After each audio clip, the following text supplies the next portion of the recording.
very lucky to report on quite a few Chelsea games at the end of last season, and honestly, it usually wasn't the best result. And the amount of times you'd go to chat to Frank Lampard after the game, and he would just be so miserable, and rightly so, you know. And you know what? When I say miserable, he would never be miserable with the people asking the questions. You know, I'm not being unfair to him at all. Nothing like that. But he was just miserable about the situation, and you can hear it there, can't you? You know, we're saying there that he's blaming everyone but himself, but actually, the mountain that he had to climb, even in that little second spell, was ridiculous, wasn't it?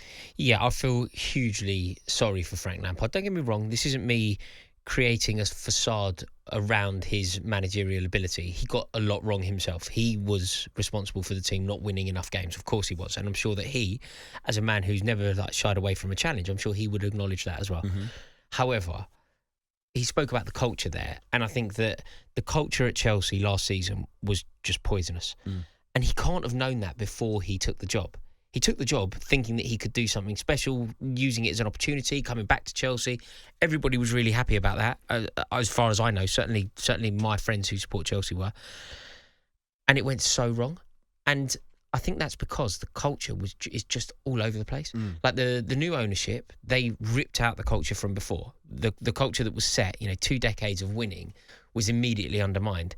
And then if you look at the players at the club, some of them have gone, some of them are still there, but they were mercenaries, like complete mercenaries. And when Frank Lampard was playing for Chelsea, and when Chelsea were brilliant, winning doubles, winning European trophies, everybody at the club was capable of being an international captain. Like Frank Lampard played with Claude McElhenney, Michael Essien, Michael Ballack, Didier Drogba, Petr Cech, Ashley Cole, John Terry, like captains, footballers, GEEZAS, winners.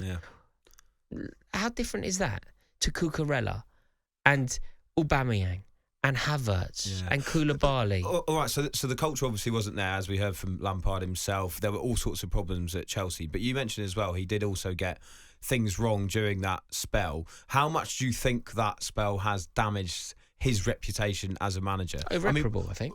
Irreparable? I think it's irreparable.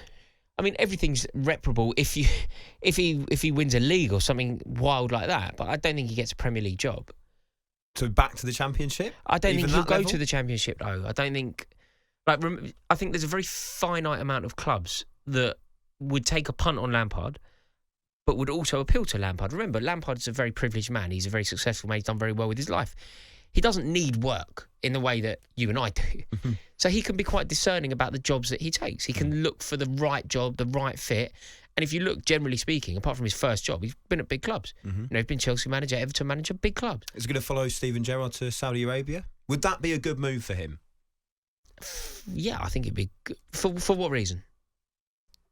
Have a job? Carry on with his management career? I don't know. Not for that. I think it'd be a good move for him financially. Of course I do. But I don't think it... some jobs... So are you saying that he should, essentially, because he doesn't need to, he should just call it a day in terms of managing? Unless he has a yearning that he has to do it. Yeah.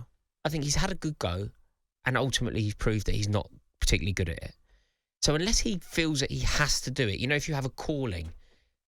then yeah, I don't really think he should do it. And go to Saudi and be a manager, absolutely. But I think that will exist in a vacuum and it won't affect things either way.